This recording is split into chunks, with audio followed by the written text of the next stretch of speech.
작년 국토부 장관님 청문회에서 딸에게 전세금으로 무려 6억 5천만 원을 줬는데 증여세를 한 푼도 내지 않았다는 사실이 밝혀졌죠. 아니, 고위공직자라고 자기들끼리 봐주는 거냐? 자녀한테 6억을 그냥 줬다면 증여세 1억 원이나 내야 되는 거 아니냐? 이렇게 생각하시면서 욕하시는 분들이 정말 많더라고요. 그런데 이건 봐주기도 아니고 특혜도 아닙니다. 대한민국 세법이 허용하고 있는 아주 합법적인 방법이에요. 하지만 일반인들은 몰라서 못 썼던 고급 기술이었던 거죠. 그래서 오늘 제가 그 장관님이 자녀에게 6억 5천만 원 전세 자금을 마련해 준 그 방법을 전부 알려드릴까 합니다. 오늘 영상 끝까지 보시면요, 여러분들도 당장 내일 은행 가서 장관님처럼 똑같이 하실 수 있고요. 심지어 합법적으로 8억 원, 아니 17억 원까지 세금 없이 내 자녀 집 마련할 때 도움을 주실 수 있습니다. 안녕하세요. 여러분들의 재산을 지켜드리는 변호사 최선혜입니다. 변호사님, 얼마 전에 한 장관님이 6억 5천만 원을 딸에게 전세자금으로 줬는데 증여세를 한 푼도 안 냈다고 난리가 났었더라고요. 이거 문제 있는 거 아니에요? 아니요, 이건 탈세나 고위공직자 봐주기가 아니고요. 매우 합법적인 방법을 사용하신 거예요. 먼저 장관님 케이스를 보면 딸에게 6억 5천만 원이 갔는데 어떻게 세금이 영원히 가능하냐? 이 사례의 핵심은 증여나 안 준 척한 게 아니라 빌려준 것으로 완벽하게 준비를 한 거예요. 우리나라 세법은 부모가 자녀에게 돈을 빌려줄 때 연 4.6%의 이자를 받으라고 정해놓고 있거든요. 변호사님, 부모 자식 간에 이자를 무조건 받으라고 하는 것도 너무 야박한 거 아니에요? 이런 질문을 많이 하시는데 맞아요. 그래서인지 세법에서 예외 조항을 뒀는데요. 이게 핵심이에요. 우리 세법에서는 실제로 주고받은 이자와 법정 이자인 4.6%와의 차이가 연간 1,000만 원이 되지 않으면 그 이자에 대해서는 증여로 보지 않겠다고 하고 있어요. 이게 무슨 말이냐? 원금의 연 4.6%로 연 1,000만 원 이자가 나오려면 원금이 2억 1,700만 원 정도가 됩니다. 여러분들이 자녀에게 2억 1,700만 원까지 빌려주시면서 무이자로 한다 하더라도 이자가 문제가 되지 않는다는 거예요. 변호사님, 그런데 이 장관님의 사례를 보면요, 딸에게 법정 이자율인 4.6%가 아니라 2.55%의 이자를 받고 4억 7천만 원을 빌려줬는데요. 그죠? 이건 법정 이자율보다 2% 넘게 덜 받은 거니까 문제되는 거 아니에요? 그렇게 오해하실 수도 있는데요. 전혀 문제가 되지 않아요. 우리 국세청의 입장은 이렇습니다. 원래 남한테 돈을 빌려주면 한 4.6% 이자를 줘야 되지. 그런데 아빠한테 빌려서 싸게 냈네? 그 싸게 낸 만큼의 차액이 1년에 1,000만 원이 안 넘으면 봐줄게. 이렇게 생각하시면 쉬울 것 같아요. 이 장관님의 케이스를 보면 장관님은 딸에게 4억 7천만 원을 빌려줬어요. 그리고 이 돈에 대한 이자 4.6%를 계산을 하면 1년에 한 2,162만 원 정도가 됩니다. 이자가 그렇다는 얘기예요. 실제로 계산해 보면 4.6% 빼기 2.55%를 하면 약 2.5%만큼 싸게 빌린 셈이죠. 4억 7천만 원에 2.05%는요, 약 964만 원이 됩니다. 기가 막히게 1,000만 원이 조금 안 넣습니다. 그리고 4억 7천만 원에 대한 이자가 2.55%면 이자가 얼마일까요? 약 1,199만 원인데요. 그래서 장관님은 딸에게 4.6%를 다 받지 않고 법이 허용하는 한도를 거의 꽉 채워서 나머지 2.55%만 이자로 받은 것입니다. 전 이걸 보고 완전 선수급이다 이렇게 생각을 했어요. 거기에 이자 2.55%도 현재 은행 금리보다도 훨씬 저렴하잖아요. 이 정도 세팅할 실력이면 아마도 부모 자녀 간의 차용증도 분명히 작성을 했을 거고 이자도 매달 꼬박꼬박 받고 계실 거예요. 그리고 장관님도 분명히 받은 이자에 대해서 이자 소득 신고도 하고 계실 거고요. 이 세 가지가 없으면 부모 자식 간의 돈거래는 증여로 추정될 가능성이 매우 높습니다. 변호사님, 그런데 그 장관님은 딸에게 4억 7천만 원을 빌려줬고 장관님의 아내분은 1억 8천만 원을 빌려줘서 총 6억 5천만 원이 된 거잖아요. 그죠? 이걸 전부를 합쳐서 계산해야 맞는 거 아니에요? 왜 따로따로 계산해요?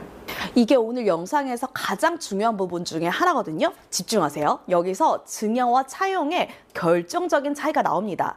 증여세 계산할 때는요, 아버지와 어머니, 심지어 할아버지, 할머니도 다 한 몸으로 봐요. 그러니까 직계 존속에게 증여한 경우는 전부 합쳐서 5천만 원 공제가 되면 끝인 거죠. 하지만 빌려주는 것, 차용은 다릅니다. 돈을 빌리는 계약은 개인 대 개인이에요. 아빠랑 나랑 계약, 엄마랑 나랑 계약. 완전 별개라는 뜻입니다. 그러니 장관님 케이스처럼 아버지에게 4억 7천만 원을 2.55%로 돈을 빌렸어도 어머니와 사이에는 2억 1,7천만 원이라는 무이자 대여를 받는 게 가능한 거죠. 이 케이스에서는 어머니께는 1억 8천만 원을 무이자로 대여받은 거예요. 극단적으로 이자 한 푼 없이 부모님께 얼마를 빌릴 수 있을까요? 한번 시뮬레이션을 돌려보겠습니다. 아버지가 자녀에게 2억 1,700만 원 무이자 대출, 그러니까 대여가 가능하고요. 어머니가 자녀에게 2억 1,700만 원을 또 무이자로 대여가 가능합니다. 합치면 얼마죠? 4억 3,400만 원입니다. 이 큰 돈을 이자 한 푼도 안 내고 자녀가 굴릴 수 있게 되는 거죠. 여기서 끝이 아니에요. 만약 딸이 결혼을 했다, 이런 경우에는 장인어른, 장모님이 사위에게 또 각각 2억 1,700만 원씩 빌려줄 수 있습니다. 이렇게 따로따로 전략을 쓰면요, 이론상 가족끼리 8억 6,800만 원까지 무이자로 자금을 융통할 수가 있어요. 거기에다가 시부모님께도 돈을 빌릴 수 있잖아요. 그 동일한 방법으로 말이죠. 그러면 약 17억 정도를 무이자로 빌릴 수 있게 되는 거죠. 그런데 여기서 반드시 주의할 게 있는데요. 이렇게 무이자로 빌려줘도 차용증만 있으면 국세청에서 전부 다 차용한 금액으로 인정해 줄 거라고 착각하는 분들이 있으신데요. 아닙니다. 국세청 조사관들이 제일 먼저 의심하는 게 뭔지 아세요? 너네 이거 말로만 빌린 척하고 사실은 그냥 준 거지? 라고 실제로는 빌려준 게 아니라 증여인지 의심부터 한다는 거죠. 특히 차용증을 미리 작성하지 않고 조사 들어온 다음에 작성해봤자 국세청에서 절대 인정해주지 않아요. 진짜 빌린 돈으로 인정받고 싶다면 다음 세 가지는 꼭 지키셔야 됩니다. 첫 번째는요, 차용증에 공인된 날짜를 박으셔야 돼요. 변호사님, 우리끼리 썼으면 됐지 뭘 더하냐, 이렇게 생각하시는 분들이 있는데요. 천만의 말씀입니다. 세무조사 통지서 날라오면 그제서야 부랴부랴 잉크도 안 마른 차용증 써내는 분들, 국세청이 모를 것 같으세요? 아니에요. 그래서 꼭 필요한 게 객관적인 증거예요. 돈을 보낸 날 바로 법원이나 등기소 가서 확정일자를 받으시거나 아니면 공증을 받으세요. 이렇게 해야 저희가 세무조사를 피하려고 급조한 게 아니라 3년 전 그날 저희가 차용증을 쓴 겁니다 라고 증명할 수 있거든요. 두 번째는요, 자녀가 갚을 능력이 있어야 돼요. 이게 정말 중요하거든요. 소득이 하나도 없는 대학생 아들에게 뭐 5억 원을 빌려줬다. 국세청 인정 안 하죠. 이자 낼 돈도 없는 애가 무슨 원금을 갚냐, 이러면서 바로 증여세 고지서 받으실 수 있어요. 이 방법은 자녀가 직장에 있거나 적어도 이자와 원금을 갚아 나갈 수 있는 소득이 있을 때만 통하는 전략이에요. 세 번째는요, 통장에 증거를 남기고 세금도 내세요. 이게 정말 중요한 방법이거든요. 차용증에 매달 말일에 이자를 지급함 이렇게 써져 있으면 실제로 통장에 이체 내역이 찍혀 있어야 됩니다. 말로만 주면 되는 게 아니라요, 통장에 이 내역이 꾸준히 남아 있는 것이 중요합니다. 그리고 하나 더, 부모님들 자녀한테 이자 받으셨죠? 그럼 그 이자에 대해서 국세청에 신고 납부하셔야 됩니다. 아니, 내 돈 빌려주고 받은 건데 세금을 또 내야 되냐? 네, 이거 내셔야 돼요. 오히려 세금을 냈다는 것 자체가 우리는 법대로 완벽하게 금전거래를 했다는 확실한 증거가 됩니다. 아마 장관님도 세금 냈을 거예요. 그리고 무이자로 빌려준 경우에도요, 확실히 변제받은 날짜가 차용증에 기재되어 있어야 되고요. 이걸 반복적으로 미뤄주는 방식은 증여로 보기 때문에 추천드리지 않습니다. 이때 정기적으로 원금을 상환받는 것도 중요해요.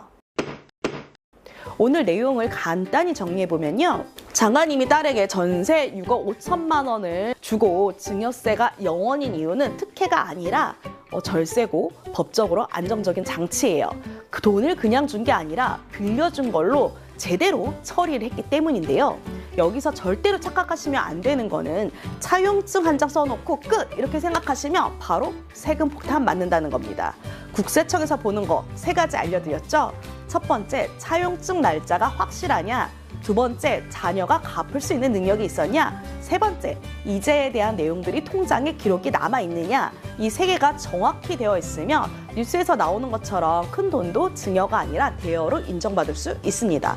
우리 집은 얼마까지 안전하게 가능하냐? 이자율은 얼마로 잡아야 하냐? 이거는 집집마다 다를 수 있으니까 그냥 장관님 따라하자. 이건 위험할 수 있으니까요. 참고만 하시길 바라겠습니다. 여러분, 그리고 부모님의 그 피와 땀이 어린 돈 세금으로 날리지 마시고요. 온전히 자녀에게 전해질 수 있도록 유익한 영상 많이 준비하고 있으니까요. 구독과 알람 설정하셔서 저와 계속 소통을 이어나가시기 바라겠습니다.